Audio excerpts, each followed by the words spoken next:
ಮೇಲೆ ಓದಲಾದ ಕ್ರಮ ಸಂಖ್ಯೆ 23-24ನೇ ಸಾಲಿನ ಜುಲೈ ಆಯವ್ಯಯದಲ್ಲಿ ಕರ್ನಾಟಕ ಮಹರ್ಷಿ ವಾಲ್ಮೀಕಿ ಪರಿಶಿಷ್ಟ ಪಂಗಡ ಅಭಿವೃದ್ಧಿಗೆ ನಿಗಮದಡಿ ವಿವಿಧ ಯೋಜನೆಗಳ ಅನುಷ್ಠಾನಕ್ಕಾಗಿ ಒಟ್ಟು 175 ಕೋಟಿ ಹಂಚಿಕೆಯಾಗಿರುತ್ತದೆ.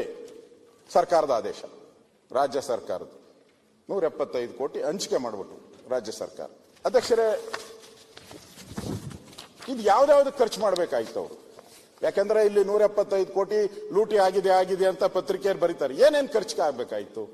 ಆ ಯೋಜನೆಗಳು, ಸ್ವಯಂ ಉದ್ಯೋಗ ಯೋಜನೆ, ಯಾರು ಎಸ್ ಟಿ ಜನಾಂಗ ಇದ್ದಾರೆ, ಕಾಡು ಮೇಡುಗಳಲ್ಲಿ ಅಲಿತಾ ಇದ್ದಾರೆ, ಮನೆ ಇಲ್ಲ, ಅವ್ರಿಗೆ ಬದುಕಕ್ಕೆ ಒಂದು ದಾರಿ ಇಲ್ಲ, ಕಷ್ಟದಲ್ಲಿ ಕೂಲಿ ಮಾಡ್ಕೊಂಡಿದ್ದಾರೆ, ಅವ್ರಿಗೆ ಸ್ವಯಂ ಉದ್ಯೋಗ ಯೋಜನೆಯನ್ನ ಮಾಡಬೇಕು. ಅವರು ಸ್ವಂತ ಕಾಲ ಮೇಲೆ ಅವ್ರು ನಿಂತ್ಕೊಬೇಕು ಅಂತೇಳಿ ನೇರ ಸಾಲದ ಯೋಜನೆ, ಯುವಕರಿಗೆ ಯುವತಿಯರಿಗೆ ಸ್ವಯಂ ಉದ್ಯೋಗ ಕೈಗೊಳ್ಳಲು, ತರಕಾರಿ ಮಾರಾಟ ಮಾಡಲು, ಹಣ್ಣು ಹಂಪಲು, ಮೀನು ಮಾಂಸ ಮಾರಾಟ ಮಾಡಲು, ಕುರಿ ಹಂದಿ ಸಾಗಾಣಿಕೆಗೆ, ತಳ್ಳುಗಾಡಿಗೆ.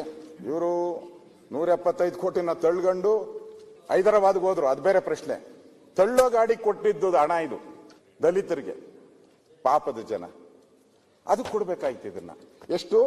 12.52 ಕೋಟಿ.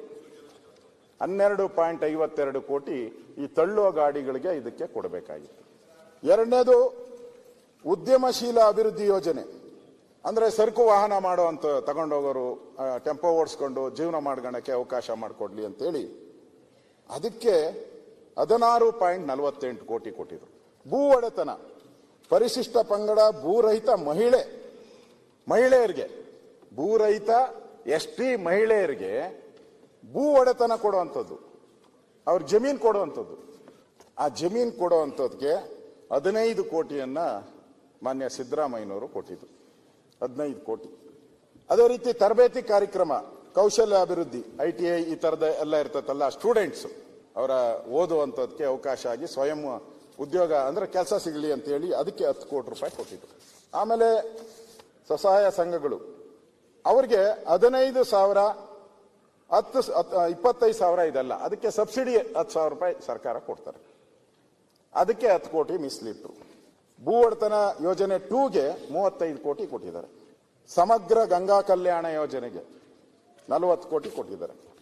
ಗಂಗಾ ಕಲ್ಯಾಣ ಯೋಜನೆಗೆ ಮತ್ತೆ 10 ಕೋಟಿ, ಏತ ನೀರಾವರಿಗೆ 8.50 ಕೋಟಿ, ಒಟ್ಟು 175 ಕೋಟಿಗೆ ಸರ್ಕಾರದ ಅನುಮೋದನೆಯನ್ನ ಕೊಟ್ಟು ಗವರ್ಮೆಂಟ್ ಆರ್ಡರ್ ಇಶ್ಯೂ ಮಾಡಿ ಆ ನಿಗಮಕ್ಕೆ ಕೊಟ್ಟಿದ್ದಾರೆ. ಅಂದ್ರೆ ನಾನು ಯಾಕೆ ಇದನ್ನ ಹೇಳ್ತಾ ಇದ್ದೀನಿ ಅಧ್ಯಕ್ಷರೇ, ಯಾರು ಈ ಜನಾಂಗ? ಇವರ್ಯಾರು ದೊಡ್ಡ ದೊಡ್ಡ ಕಂಪನಿಗಳವರಲ್ಲ, ದೊಡ್ಡ ದೊಡ್ಡ ಫ್ಯಾಕ್ಟ್ರಿಗಳವರಲ್ಲ, MLAಗಳಲ್ಲ, MP ಗಳಲ್ಲ, ಬಡವರು, ಹಳ್ಳಿಯಲ್ಲಿ ವಾಸ ಮಾಡುವಂತ ಜನ.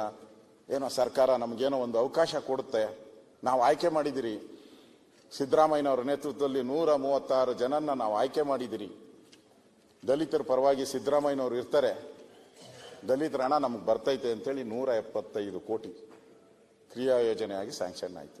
ಅಧ್ಯಕ್ಷರೇ, ಅವ್ರಿಗೆಲ್ಲ ಸಿಕ್ಕಿದೆ ಈಗ 175 ಕೋಟಿ ಸಿಗ್ಬೇಕಲ್ಲ ಅವ್ರಿಗೆಲ್ಲರಿಗೂ. ಫಲಾನುಭವಿಗಳ ಪಟ್ಟಿನೂ ರೆಡಿ ಆಗ್ಬಿಟ್ಟಿದೆ. ನನ್ನ ಫಲಾನುಭವಿಗಳಲ್ಲಿ ಅಂಕಿಅಂಶ ಓದಿಲ್ಲ, ಇದೆ ನನ್ನ ಹತ್ರ, ನಾನು ಕೊಡ್ತೀನಿ, ಬೇಕಾ ನಿಮ್ಗೆ ಕಳಿಸ್ಕೊಡ್ತೀನಿ. ನಾನು ಅಂಕಿ ಅಂಶಗಳು ನನ್ನ ಹತ್ರ ಇದೆ, ಯಾರ್ಯಾರಿಗೆ ಎಷ್ಟೆಷ್ಟು ಹೋಗ್ಬೇಕು, ಎಷ್ಟೆಷ್ಟು ಫಲಾನುಭವಿಗಳು ಪಟ್ಟಿನೂ ರೆಡಿ. ಹಂಚ್ಬೇಕಾಗಿತ್ತಷ್ಟೇ, ಹಂಚೋದ್ರೊಳಗಡೆ ಹೊಡ್ಕೊಂಡು ಹೊರಟೋದ್ರು ತೆಲಂಗಾಣಕ್ಕೆ, ಹಂಚೋದ್ರೊಳಗಡೆ ಹೊಡ್ಕೊಂಡು ಹೊರಟು. ಇದಕ್ಕೆ ಏನ್ ಹೇಳ್ಬೇಕು ಅಧ್ಯಕ್ಷರೇ?